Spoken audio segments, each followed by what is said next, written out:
চারপাশে শুধু জুতার জুতা দেখে প্রথমে মনে হতে পারে হয়তো কোনো বড় ব্র্যান্ডের শোরুমে ঢুকে পড়া গেছে, কিন্তু না, এগুলো শুধুমাত্র একজন মানুষেরই জুতা, তাও আবার এক দু নয়, ৬,০০০ জোড়া জুতা। অবাক হচ্ছেন? হওয়াটাই স্বাভাবিক, কারণ যেখানে অনেকেই বাইরে বের হওয়ার সময় এক জোড়াও জুতা খুঁজে পান না, সেখানে এই মানুষটি একাই জমিয়ে ফেলেছেন হাজার হাজার জোড়া।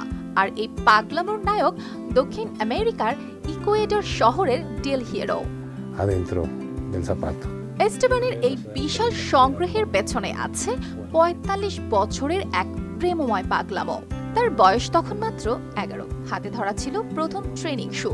সেখান থেকে শুরু হয় এক অদ্ভুত ভালোবাসার গল্প। এরপর কেটে গেছে প্রায় ৪৫ বছর, আর এই ৪৫ বছরে তিনি জড়ো করেছেন প্রায় ৬,০০০ জোড়া ট্রেনিং শু। তার এই অংশগ্রহণ এখন বিশ্ব রেকর্ড ছুঁতে চলেছে। ওয়ালটন আবারও মিলিয়নিয়ার অফারে ওয়ালটন ফ্রিজ কিনে আপনিও হয়ে যেতে পারেন মিলিয়নিয়ার। তার ইচ্ছা এই বিশাল সংগ্রহশালাকে রেখে যাওয়া একটা ফাউন্ডেশনের মাধ্যমে যাতে ভবিষ্যৎ প্রজন্ম, বিশেষ করে ইকুয়েডরের তরুণ অ্যাথলেটরা উপকৃত হতে পারে। তার ভাষায় এই সংগ্রহ হোক শহরের জন্য এক ইতিবাচক উত্তরাধিকার। তবে শুধু অ্যাথলেট নয়, তিনি চান দেশের প্রতিভাবান তরুণ শিল্পীদেরও পৃষ্ঠপোষকতা করতে, তাদের নিয়ে যেতে আন্তর্জাতিক মঞ্চে। কারণ জুতা তার কাছে শুধু পরার জন্য নয়, প্রতিটি জোড়াই এক একটা অনুভূতি, এক একটা সময়ের গল্প।